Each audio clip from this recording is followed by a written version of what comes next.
আসসালামু আলাইকুম। রাগী স্বামী গল্পের ২৩ নম্বর পর্ব নিয়ে হাজির হয়েছি। শান্তির দিনগুলোতে হঠাৎ করেই একদিন নিহানের কাছে একটি পার্সেল আসে। ভেতরে ছিল একটি ভাঙা চশমা আর একটা পুরনো ছবি, নিহানের বাবার ছবি। ছবির পেছনে লেখা ছিল, আমি এখনও বেঁচে আছি নিহান। নিহান স্তব্ধ হয়ে যায়। যদি তার বাবা বেঁচে থাকেন, তবে এত বছর তাকে লুকিয়ে রাখা হয়েছিল কেন? নিহান কাউকে না জানিয়ে ছবির পেছনে থাকা ঠিকানায় যায়। সেখানে পৌঁছে সে দেখে এক নির্জন কুঁড়েঘর, যেখানে এক বৃদ্ধ মানুষ অন্ধকারের মধ্যে বসে আছেন। নিহান কাছে যেতেই বৃদ্ধ লোকটি ফুঁপিয়ে কেঁদে ওঠেন। তিনি নিহানের বাবা নন, তিনি ছিলেন নিহানের বাবার দেহরক্ষী, যিনি এতদিন আসলো সত্যিটা গোপন করে রেখেছিলেন। দেহরক্ষী কাঁপা কাঁপা কণ্ঠে নিহানকে বলেন, নিহান, জামশেদ তালুকদার তোমার বাবাকে মারেননি। তিনি তোমার বাবাকে এক অন্ধকার ঘরে বন্দি করে রেখেছিলেন ২০ বছর ধরে। মিহি গোপনে নিহানের পিছু নিয়ে সব শুনে ফেলে। সে নিজের বাবার এই জঘন্যতম অপরাধের কথা শুনে পাথর হয়ে যায়।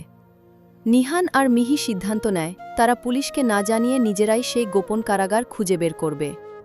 তারা জানতে পারে জামশেদ তালুকদারের পুরনো পৈতৃক ভিটার নিচেই এক গোপন সুড়ঙ্গ আছে, যেখানে গত ২০ বছর ধরে একজন মানুষ সূর্যের আলো দেখেনি। মাঝরাতে নিহান আর মিহি সেই পুরনো বাড়িতে হানা দেয়। সুড়ঙ্গের দরজা খুলতেই এক ভ্যাপসা গন্ধ নাকে আসে। ভেতরে গিয়ে তারা যা দেখল, তাতে তাদের শরীরের রক্ত হিম হয়ে গেল। এক জরাজীর্ণ মানুষ শিকল দিয়ে বাঁধা অবস্থায় পড়ে আছে। নিহান যখন তাকে বাবা বলে ডাক দিল, লোকটি মাথা তুলে তাকাল। তার চোখ দুটোতে তখনও সেই তেজ ছিল, যা নিহানের চোখে সবসময় থাকে। কিন্তু উদ্ধার করার ঠিক আগমুহূর্তে জামশেদ তালুকদারের পাঠানো কিছু ভাড়াটে খুনি সেখানে হাজির হয়। শুরু হয় এক অসম লড়াই। নিহান এক হাতে বাবাকে আগলে রাখে, অন্য হাতে লড়াই করতে থাকে। লড়াই চলাকালীন মিহি সাহসের সাথে শত্রুদের মনোযোগ সরিয়ে দেয়। নিহান তার বাবাকে নিয়ে সুড়ঙ্গ থেকে বেরিয়ে আসে। পুলিশ ততক্ষণে পুরো এলাকা ঘিরে ফেলেছে। জামশেদ তালুকদার জেল থেকে বসেই এই হামলা চালিয়েছিলেন, কিন্তু এবার তার পালানোর আর কোনো পথ থাকল না। নিহানের বাবা যখন প্রথমবার বাইরে এসে মুক্ত বাতাসে নিঃশ্বাস নিলেন, তখন পুরো আকাশ যেন এক নতুন রঙে রঙিন হয়ে উঠল। মিহি তার বাবার পাপের জন্য নিহানের বাবার পায়ে পড়ে ক্ষমা চায়। কিন্তু নিহানের বাবা মিহিকে জড়িয়ে ধরে বলেন, মা, তোমার কোনো দোষ নেই। তুমি তো নিহানকে আজ আমার কাছে ফিরিয়ে এনেছ। গল্পের একদম শেষ প্রান্তে এসে নিহান ও মিহির জীবন পূর্ণতা পেল। নিহানের বাবা এখন তাদের সাথেই থাকেন। আয়রা আর আরিয়ান তাদের দাদুকে পেয়ে সব দুঃখ ভুলে গেছে। নিহান আর মিহি সেই পুরনো পৈতৃক ভিটাটি ভেঙে সেখানে একটি অনাথ আশ্রম তৈরি করে, যার নাম দেয় শান্তিকুটির। একদিন সন্ধ্যায় নিহান মিহিকে নিয়ে সমুদ্রের ধারে দাঁড়ায়। নিহান বলে, মিহি, আমাদের এই পথ চলাটা ছিল আগুনের ওপর দিয়ে হাঁটা, কিন্তু আজ আমরা যেখানে দাঁড়িয়ে আছি সেটা আমাদের ভালোবাসার সার্থকতা। মিহি নিহানের কাঁধে মাথা রেখে বলে, পৃথিবী যেদিকেই যাক নিহান, আমি জানি আপনি থাকলে অন্ধকারও আলো হয়ে যাবে। এভাবেই ৮০ পর্বের এই দীর্ঘ এবং রোমাঞ্চকর উপাখ্যানের সমাপ্তি ঘটে। নিহানের বাবা ফিরে আসায় বাড়িতে উৎসবের আমেজ থাকলেও নিহান লক্ষ্য করে তার বাবা সবসময় আতঙ্কিত থাকেন। তিনি কারো সাথেই কথা বলছেন না, এমনকি আয়রা কাছে গেলেও তিনি ভয়ে কুঁকড়ে যাচ্ছেন। মিহি একদিন লক্ষ্য করে বাবা ঘুমানোর সময় বারবার বিড়বিড় করে বলছেন, ও আসছে, ও সবাইকে শেষ করে দেবে। নিহান যখন বাবাকে শান্ত করার চেষ্টা করে, তখন বাবা নিহানের হাত ধরে ফিসফিস করে বলেন, নিহান, জামশেদ তো শুধু একটা দাবার ঘুঁটি ছিল, আসল খেলোয়াড় তো এখনও আড়ালে। নিহান বুঝতে পারে যে বিপদমুক্ত ভেবে তারা নিঃশ্বাস নিচ্ছে, সেই বিপদ আসলে এখনও কাটেনি। একদিন নিহানের অফিসে এক সুন্দরী নারী প্রবেশ করে, যে নিজেকে নিহানের বাবার ব্যবসায়িক অংশীদারের মেয়ে বলে পরিচয় দেয়। তার নাম সারা। সারার কথাবার্তা এবং আচরণ খুবই মার্জিত, কিন্তু মিহির কেন জানি তাকে দেখলেই শরীরের রক্ত হিম হয়ে আসে। সারা নিহানকে একটি পুরনো ফাইল দেয়, যা নিহানের বাবার কোম্পানির হারানো শেয়ার সংক্রান্ত। নিহান সারার ওপর বিশ্বাস করতে শুরু করলেও মিহি গোপনে সারার ব্যাগ চেক করে একটি ছোট বিষের বোতল পায়। মিহি বুঝতে পারে সারা কোনো ব্যবসায়িক কাজে আসেনি, সে এসেছে ২০ বছর আগের কোনো পুরনো প্রতিশোধ নিতে। মিহি নিহানকে সাবধান করার আগেই সারা নিহানের বাবার খাবারে বিষ মিশিয়ে দেয়। নিহানের বাবা হাসপাতালে ভর্তি হন এবং পুরো দায়ভার গিয়ে পড়ে মিহির ওপর, কারণ সেই সময় রান্নাঘরে মিহি ছাড়া আর কেউ ছিল না। নিহান প্রথমবার মিহিকে সন্দেহ করতে শুরু করে। সারা নিহানকে বোঝায় যে মিহি তার বাবার পাপের প্রতিশোধ নিতেই হয়তো এমনটা করেছে। মিহি নিজেকে নির্দোষ প্রমাণ করতে মরিয়া হয়ে ওঠে। সে বুঝতে পারে সারা আসলে নিহানের বাবার সেই পুরনো শত্রুর মেয়ে, যাকে নিহানের বাবা অনেক বছর আগে দেউলিয়া করে দিয়েছিলেন। মিহি ঘর থেকে বের হয়ে সারাকে অনুসরণ শুরু করে। সে দেখে সারা শহরের এক পরিত্যক্ত গির্জায় গিয়ে এক বৃদ্ধার সাথে দেখা করছে। সেই বৃদ্ধা আর কেউ নয়, নিহানের বাবার প্রাক্তন প্রেমিকা, যাকে জামশেদ তালুকদার ব্যবহার করে নিহানের বাবার জীবন ধ্বংস করেছিলেন। তারা দুজনে মিলে নিহানের পুরো পরিবারকে শেষ করার ব্লুপ্রিন্ট তৈরি করছে। মিহি তাদের সব কথা রেকর্ড করে ফেলে, কিন্তু দুর্ভাগ্যবশত তার ফোনের ফ্ল্যাশ জ্বলে ওঠে এবং সে ধরা পড়ে যায়। সারা মিহিকে দড়ি দিয়ে বেঁধে ফেলে এবং নিহানকে ফোন করে বলে, তোমার স্ত্রীকে বাঁচাতে চাইলে সব সম্পত্তি আমার নামে লিখে দিয়ে চলে এসো। নিহান যখন সেই গির্জায় পৌঁছায়, সে দেখে মিহির গলায় ছুরি ধরে দাঁড়িয়ে আছে সারা। নিহান তখন এক হাতে সম্পত্তির দলিল আর অন্য হাতে একটি গোপন সুইচ ধরে আছে। নিহান সারাকে বলে, তুমি যা চাইছ তা পাবে, কিন্তু আমার স্ত্রীকে মুক্তি দাও। সারা যখন দলিল নিতে এগোয়, নিহান তাকে এক ঝটকায় সরিয়ে দিয়ে মিহিকে মুক্ত করে। কিন্তু ঠিক তখনই গির্জার চারপাশ থেকে আগুন জ্বলে ওঠে। সারা আগেই সেখানে পেট্রোল ছিটিয়ে রেখেছিল। আগুনের লেলিহান শিখার মাঝে নিহান, মিহি আর সারা আটকা পড়ে। এবার কার জীবন বাঁচবে আর কে ইতিহাসের পাতায় হারিয়ে যাবে? গির্জার চারদিকে দাউ দাউ করে আগুন জ্বলছে।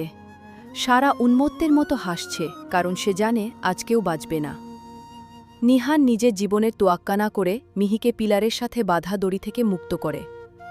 আগুনের তাপে শ্বাস নেওয়া অসম্ভব হয়ে পড়ছে।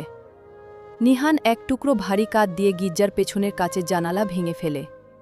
সে মিহিকে আগে বাইরে বের করে দেয়, কিন্তু ঠিক তখন সারা নিহানের পা জড়িয়ে ধরে তাকে আগুনের দিকে টেনে নেওয়ার চেষ্টা করে। নিহান সারাকে ধাক্কা দিয়ে সরিয়ে শেষ মুহূর্তে বাইরে লাফিয়ে পড়ে। গির্জাটি এক বিকট শব্দে ধসে পড়ে আর সারা আগুনের ভেতরেই হারিয়ে যায়। মিহি জ্ঞান ফিরে পাওয়ার পর নিজেকে হাসপাতালের বিছানায় আবিষ্কার করে। পাশে তার শ্বশুর বসে আছেন, কিন্তু নিহান কোথাও নেই। মিহি পাগলের মতো নিহানকে খুঁজতে থাকে, কিন্তু পুলিশ জানায় গির্জার ধ্বংসাবশেষের নিচে সারার দেহ পাওয়া গেলেও নিহানের কোনো চিহ্ন নেই। মিহির মনে এক অদ্ভুত বিশ্বাস, নিহান মরতে পারে না। ঠিক 3 দিন পর মিহির ফোনে একটা অপরিচিত নম্বর থেকে মেসেজ আসে, আমি বেঁচে আছি মিহি, কিন্তু তুমি কারো কাছে প্রকাশ করো না।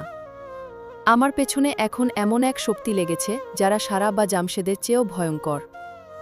নিহান এখন ছদ্মবেশে শহরের এক বস্তিতে আত্মগোপন করে আছে। সে জানতে পেরেছে যে সারা আসলে একা ছিল না, তার পেছনে ছিল ব্ল্যাক শ্যাডো নামক এক আন্তর্জাতিক অপরাধ চক্র, যাদের নজর নিহানের বাবার সেই পুরনো ব্যবসার গোপন ফর্মুলার ওপর। মিহি নিহানের নির্দেশে বাড়িতে সাধারণ জীবন যাপন করতে থাকে, যাতে শত্রুরা মনে করে নিহান মারা গেছে। কিন্তু একদিন গভীর রাতে মিহি আয়রার ঘরের দরজায় একটি কালো গোলাপ পায়। এটি ছিল একটি সংকেত, শত্রুরা এখন বাড়ির ভেতরেই ঢুকে পড়েছে। মিহি এবার নিজেই রুদ্রমূর্তি ধারণ করে। সে বাড়ির প্রতিটি কোণায় গোপন ক্যামেরা বসায়। একদিন সিসিটিভি ফুটেজে সে দেখে তাদের দীর্ঘদিনের বিশ্বস্ত ডাক্তার, যিনি নিহানের বাবার চিকিৎসা করছিলেন, তিনি আসলে সেই অপরাধ চক্রের সদস্য। তিনি ইনজেকশনের মাধ্যমে নিহানের বাবার স্মৃতি মুছে দেওয়ার চেষ্টা করছেন, যাতে গোপন ফর্মুলাটি বের করা যায়। মিহি ডাক্তারকে হাতে নাতে ধরার জন্য নিহানকে সিগন্যাল দেয়। নিহান সেই রাতে বৃষ্টির মধ্যে জানালার কাচ ভেঙে ভেতরে প্রবেশ করে। ডাক্তার যখন পালানোর চেষ্টা করেন, নিহান তাকে ধরে ফেলে এবং তার মুখোশ খুলে দেয়। ডাক্তারকে জেরা করার পর যে সত্য বেরিয়ে আসে তা শুনে নিহান আর মিহি স্তব্ধ হয়ে যায়। ব্ল্যাক শ্যাডোর আসল প্রধান আর কেউ নয়, নিহানেরই এক ছোটবেলার বন্ধু, যে বিদেশের বড় নামকরা ব্যবসায়ী হিসেবে পরিচিত।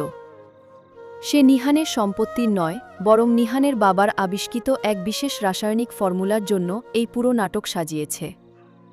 নিহান বুঝতে পারে এই যুদ্ধ শুধু তার একার নয়, এটি এখন দেশে নিরাপত্তার প্রশ্ন। নিহান মিহির চোখের দিকে তাকিয়ে বলে, আমাদের শেষ লড়াইটা হবে এই মাস্টার মাইন্ডের সাথে। নিহানের ছোটবেলার বন্ধু শায়েম, যাকে নিহান নিজের ভাইয়ের মতো বিশ্বাস করত, সেই এখন তার সবচেয়ে বড় শত্রু। শায়েম নিহানের সামনে এসে দাঁড়ায় একদম শান্তভাবে। সে বলে, নিহান, ব্যবসা আর রাজনীতিতে কোনো বন্ধুত্ব নেই। তোর বাবার সেই রাসায়নিক ফর্মুলাটা আমাকে দিয়ে দে, আমি তোদের সবাইকে ছেড়ে দিব। নিহান বুঝতে পারে শায়েম কতটা নীচ হতে পারে। মিহি শায়েমের চোখের দিকে তাকিয়ে ঘৃণা ভরে বলে, টাকা আর ক্ষমতার লোভে আপনি নিজের মনুষ্যত্ব বিক্রি করে দিয়েছেন শায়েম সাহেব। শায়েম এক কুটিল হাসি দিয়ে বলে, মানুষের জীবনের চেয়ে ক্ষমতার মূল্য অনেক বেশি, মিহি। শায়েমের লোকেরা নিহান আর মিহিকে অপহরণ করে শহরের বাইরে এক অত্যাধুনিক ল্যাবে নিয়ে যায়। সেখানে নিহানের বাবাকে আগেই জিম্মি করে রাখা হয়েছিল। শায়েম নিহানকে হুমকি দেয়, যদি আগামী 1 ঘন্টার মধ্যে ফর্মুলাটি না দেওয়া হয় তবে সে পুরো ল্যাবটি উড়িয়ে দিবে। নিহান বাবার দিকে তাকায়। বাবা ইশারায় নিহানকে কিছু একটা বোঝানোর চেষ্টা করেন। নিহান বুঝতে পারে ফর্মুলাটি আসলে কোনো কাগজে লেখা নেই, সেটি বাবার স্মৃতিতে এক বিশেষ কোড হিসেবে জমা আছে। নিহান সময় কেনার জন্য শায়েমের সাথে মিথ্যে দরদাম শুরু করে। ল্যাবের ভেতরে বন্দি অবস্থায় মিহি তার চুড়িতে লুকানো একটি ছোট লেজার কাটার ব্যবহার করে হাতের বাঁধন খুলে ফেলে। সে কৌশলে ল্যাবের মেইন সার্ভার রুমে ঢুকে পড়ে এবং ব্ল্যাক শ্যাডো সব আন্তর্জাতিক ট্রানজ্যাকশনের তথ্য হ্যাক করতে শুরু করে। মিহি জানত শায়েমের ক্ষমতার মূল উৎস হল তার টাকা। মিহি যখন শায়েমের গোপন ব্যাংক অ্যাকাউন্টগুলো একের পর এক ফ্রিজ করে দিচ্ছিল, তখন শায়েমের ফোনে অ্যালার্ট আসতে শুরু করে। শায়েম পাগলের মতো চিৎকার করে ওঠে, কে আমার সিস্টেমে ঢুকেছে।